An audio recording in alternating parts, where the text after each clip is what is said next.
Dalam video ini, kita akan membahas beberapa pembahasan, antara lain, manajemen risiko, pengendalian internal, Dewan Komisaris, Komite Audit, audit internal, audit eksternal. Manajemen resiko. Definisi manajemen resiko menurut Herman Darmawi, manajemen resiko merupakan suatu usaha untuk mengetahui, menganalisis, serta mengendalikan resiko dalam setiap kegiatan perusahaan dengan tujuan untuk memperoleh efektivitas dan efisiensi yang lebih tinggi. Manajemen resiko membantu proses pengambilan keputusan dengan memperhatikan hal-hal di luar kontrol perusahaan yang mempengaruhi pencapaian sasaran perusahaan. Manajemen risiko diterapkan karena akan menghasilkan lebih banyak informasi mengenai risiko organisasi dan menghasilkan manajemen yang lebih baik dan pengambilan keputusan yang lebih baik. Manajemen risiko yang efektif. Manajemen risiko berdasarkan ISO 31000 tahun 2009. Pertama, manajemen risiko menciptakan dan melindungi nilai. 2. Manajemen risiko merupakan bagian integral dari seluruh organisasi proses. 3. Manajemen risiko merupakan bagian dari pengambilan keputusan. 4. Manajemen risiko secara eksplisit mengatasi ketidakpastian. 5. Pengelolaan risiko dilakukan secara sistematis, terstruktur, dan tepat waktu. 6. Manajemen risiko didasarkan pada informasi terbaik yang tersedia. 7. Manajemen risiko disesuaikan. 8. Manajemen risiko mempertimbangkan faktor manusia dan budaya akun. 9. Manajemen risiko bersifat transparan dan inklusif. 10. Manajemen risiko bersifat dinamis, interaktif, dan responsif mengubah. Dan yang terakhir, manajemen risiko memfasilitasi perbaikan berkelanjutan organisasi. Pengendalian internal. Pengendalian internal adalah suatu proses yang dilakukan oleh dewan direksi, manajemen, dan personel lain suatu entitas yang dirancang untuk memberikan keyakinan yang memadai mengenai pencapaian tujuan yang berkaitan dengan operasi, pelaporan, dan keputusan. Struktur pengendalian internal atau SPI harus didasarkan pada prinsip-prinsip berikut. Pertama, SPI harus beroperasi secara terus-menerus dan tanpa interupsi. 2. Setiap orang yang terlibat dalam proses pengendalian internal harus bertanggung jawab. 3. Pengendalian utama dalam proses bisnis harus didefinisikan dengan jelas, didokumentasikan, dan dipisahkan. Menurut Institute of Internal Auditor, tujuan dan sasaran pengendalian yaitu untuk memperoleh jaminan yang memadai dengan syarat sebagai berikut. Pertama, informasi keuangan dan operasional layak dipercaya. 2. Seluruh transaksi atau kegiatan dilaksanakan berdasarkan ketaatan terhadap kebijakan, rencana, prosedur, dan peraturan perundang-undangan yang berlaku. 3. Terselenggaranya pengamanan aset dengan baik. 4.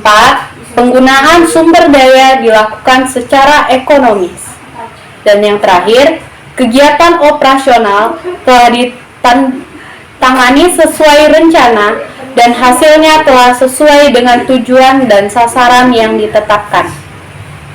Kemudian ada sistem pengendalian internal yang mencakup 5 poin, ada pengendalian lingkungan, penilaian risiko, kegiatan pengendalian, informasi dan komunikasi, serta kegiatan pemantauan.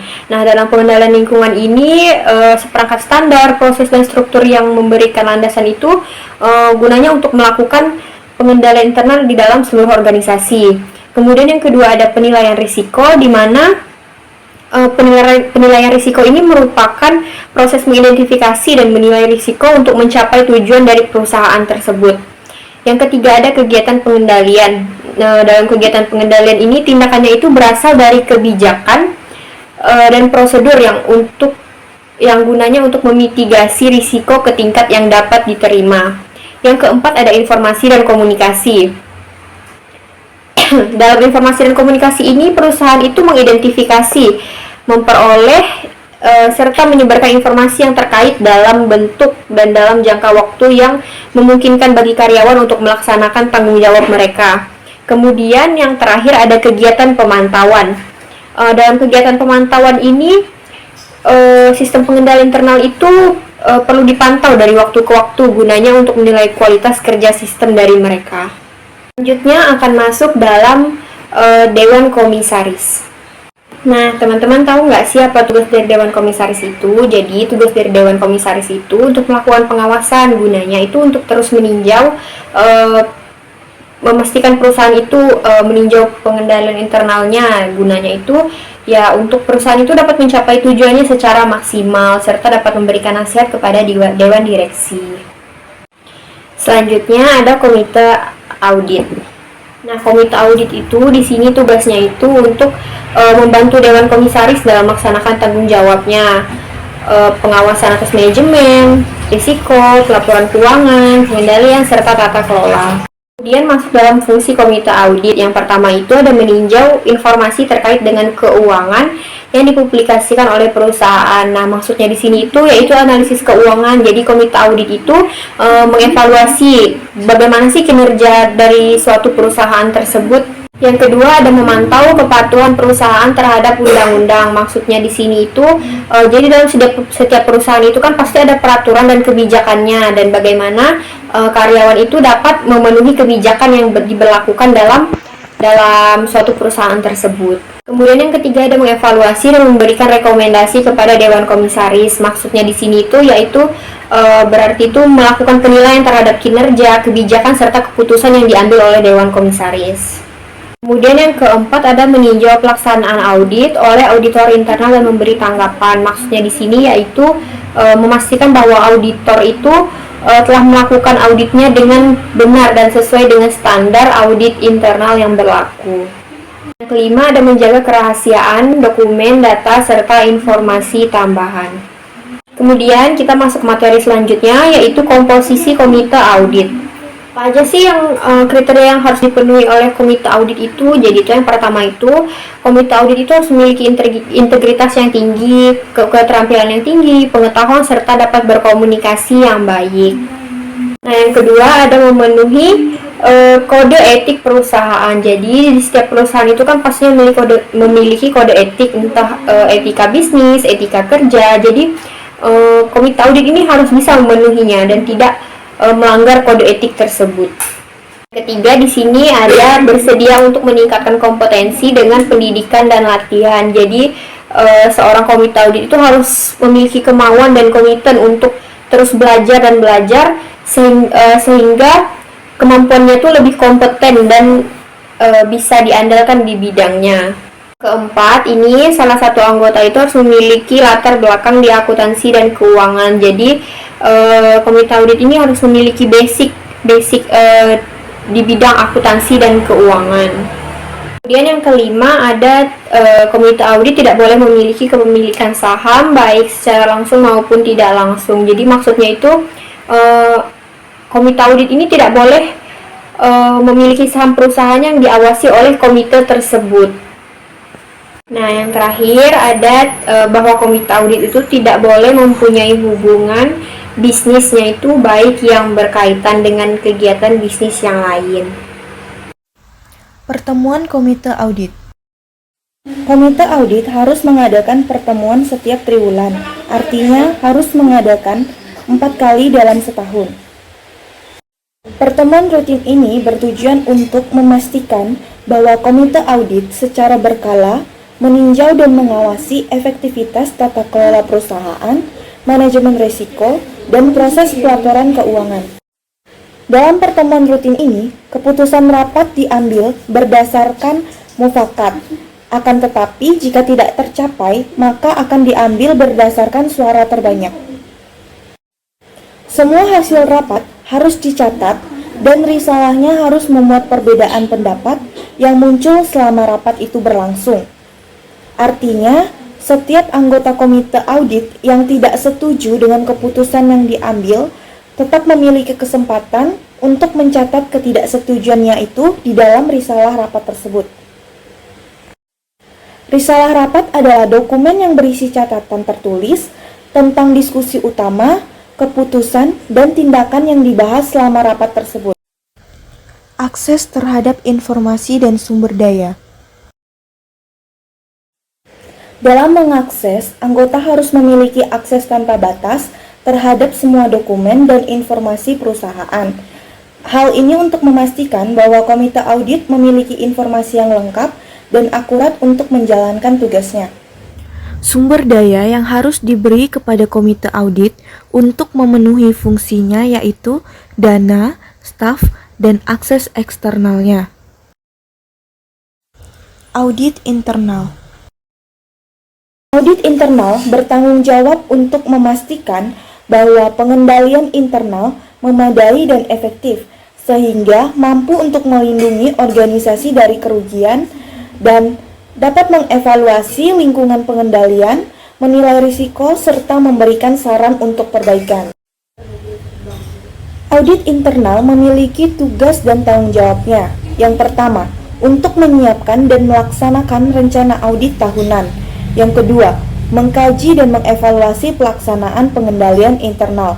Yang ketiga, melaporkan dan menyampaikan hasil audit kepada Presiden Direktur dan Dewan Komisaris.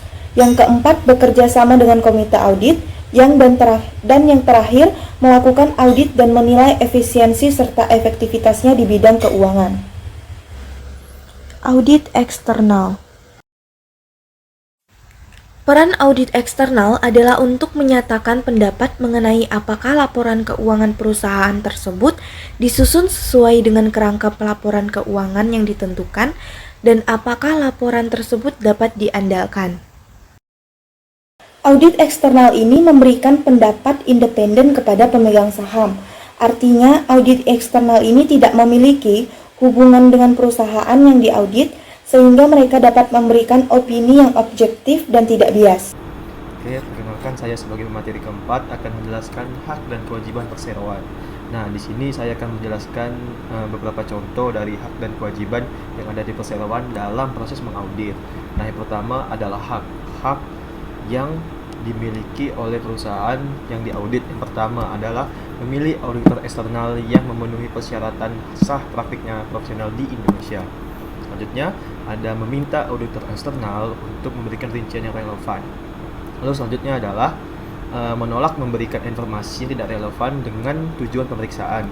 Dan contoh yang terakhir adalah meminta auditor eksternal untuk memberikan kompensasi atas kerugian yang disebabkan oleh hal tersebut. Selanjutnya adalah kewajiban. Nah, kewajiban di sini itu adalah kewajiban perusahaan yang diaudit. Yang pertama adalah memberikan informasi atau dokumen yang dibutuhkan oleh auditor harus memuat informasi yang akurat, memadai, dan tepat waktu. Selanjutnya adalah berkoordinasi dan memfasilitasi auditor eksternal selama audit. Selanjutnya adalah melaksanakan seluruh rekomendasi yang dibuat oleh auditor eksternal secara lengkap dan tepat waktu.